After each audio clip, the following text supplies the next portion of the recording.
अमावस की वह काली रात जब बहुत सारे तांत्रिक एक साथ बैठकर शमशान में तांत्रिक सिद्धियां संपन्न कर रहे थे, वहीं करीब के गांव का एक लड़का तांत्रिकों को यह सब करते देख रहा था और उस लड़के के दिमाग में ऐसी सिद्धियां हासिल करने की जिज्ञासा जाग उठी।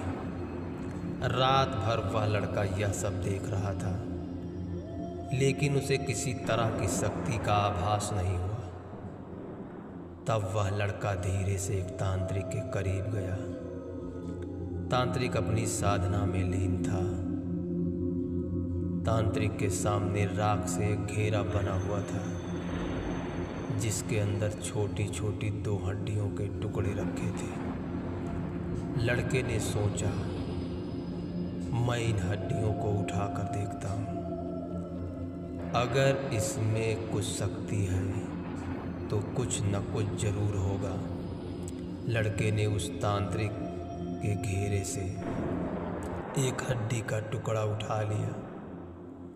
लड़के को एक जोर का धक्का लगा और वह लड़का तांत्रिक के घेरे से काफी दूर जाकर गिरा, लेकिन उस लड़के ने उस हड्डी को नहीं छोड़ा। लड़का काफी डर गया था, फिर भी उस लड़के ने उस हड्डी को लेकर घर आ गया और उस हड्डी को छिपाकर घर में रख दिया। तांत्रिक ने जब अपनी आंख खोली तो मानो तांत्रिक के प्राण ही निकल गए हों। तांत्रिक जोर से चिल्लाया। सभी तांत्रिक उसके पास आ गए और कहा, क्या हुआ? तब उस तांत्रिक ने कहा, कोई मेरे तांत्रिक घेरे से एक हड्डी उठा ले गया। तुम में से किसी एक ने उठाई होगी।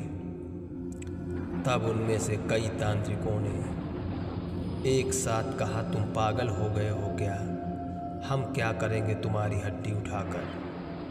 वह तांत्रिक वहीं पर बैठकर अपना सर पीटने लगा, क्योंकि वह तांत्रिक जानता था कि मैंने अपने गुरु की बताई हुई क्रिया को संपन्न कर दिया है और गुरुजी ने कहा था, इस क्रिया के संपन्न होते ही वह शक्ति पूर्णता जागृत हो जाएगी।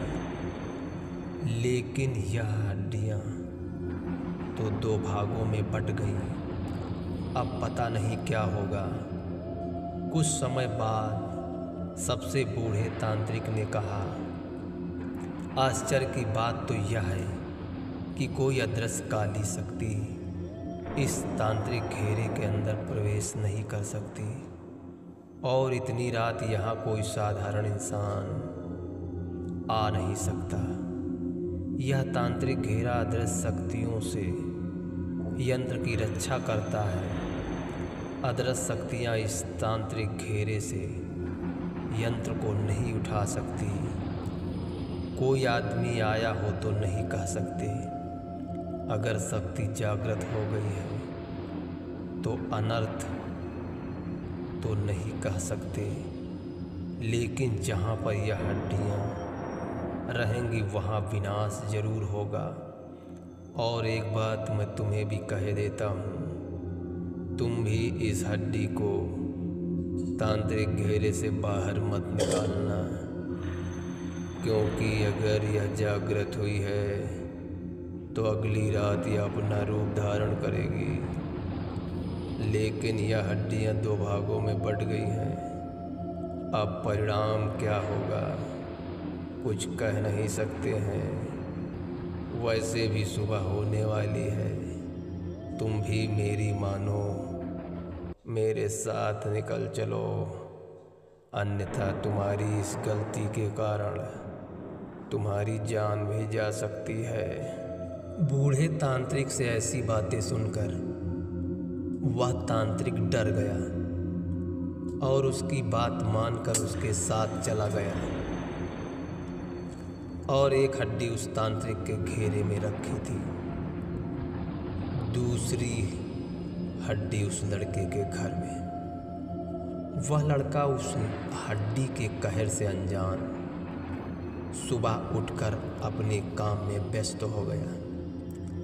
शाम होने के बाद जब वह लड़का घर आया तब उस लड़के ने देखा अभी भी वह हड्डी उसी तरह रखी है जिस तरह उसने शमशान से लाकर रखा था। उस हड्डी को देखने के बाद उस लड़के को किसी तरह के नुकसान होने की शंका नहीं हुई,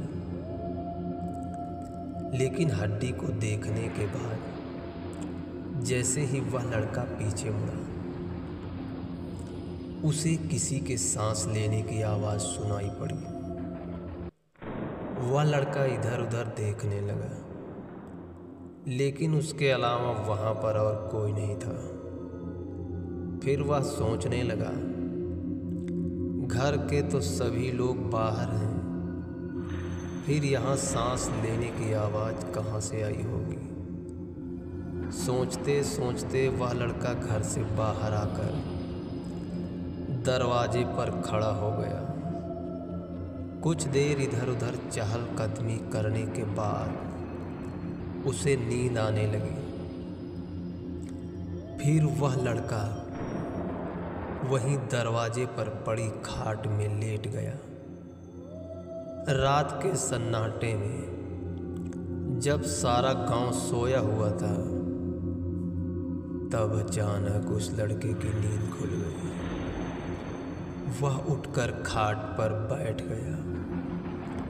उसे ऐसा लगा जैसे किसी ने उसकी खाट में धक्का दिया हो, लेकिन जब उसने उठकर देखा तो उसके सभी घरवाले आराम से सो रहे थे। रात गहराती जा रही थी। हवा में एक अजीब सी हलचल हो रही थी, मानो हवा किसी अनहोनी का संकेत दे रही हो। गांव के जानवर अपने अपने खूंटों पर सहम कर खड़े हो गए। गांव की गली गली में कुत्ते भौंकते हुए डर कर भागने लगे थे, जैसे किसी का आगमन हो रहा हो। हवा में इतनी ज़्यादा बेचैनी थी कि पंछी पेड़ों पर से अपना बसेरा छोड़कर उड़ने लगे। गांव के लोग इस कहर से बेखबर अपने अपने घरों में चैन की नींद सो रहे थे। वह लड़का दरवाजे पर खड़ा यह सब होते हुए देख रहा था और हैरान भी था कि इससे पहले ऐसा कभी नहीं हुआ। वह लड़का काफ़ी सहमा और डरा हुआ लग रहा था। तभी अचानक बादलों के बीच अजीब अजीब प्रतिबिंब दिखाई देने लगे। कुछ ही समय में ऐसा लग रहा था जैसे वह सभी प्रतिबिंब गांव की ज़मीन पर उतर रहे हों। कुछ ही समय में उस लड़के का डर अंदर से बाहर आने लगा और वह लड़का चीखते चिल्लाते ज़मीन पर अपने हाथ पैर पटकने लगा। फिर कुछ ही देर में उस लड़के ने अपना आपा खो दिया। उसे कुछ भी समझ में नहीं आ रहा था कि अब मैं क्या करूं। तब उस लड़के ने अपने बाबा की खटिया में अपना सर जोर से पटक दिया। उसने जब अपना सर पकड़ा तब उसका सर फट गया था। खून तेजी से निकल रहा था। फिर वह लड़का वहीं पर गिरकर बेहोश हो गया। आगे की कहानी जानने के लिए सुनते रहिए हमारी कहानी जब जाग उठा मसान।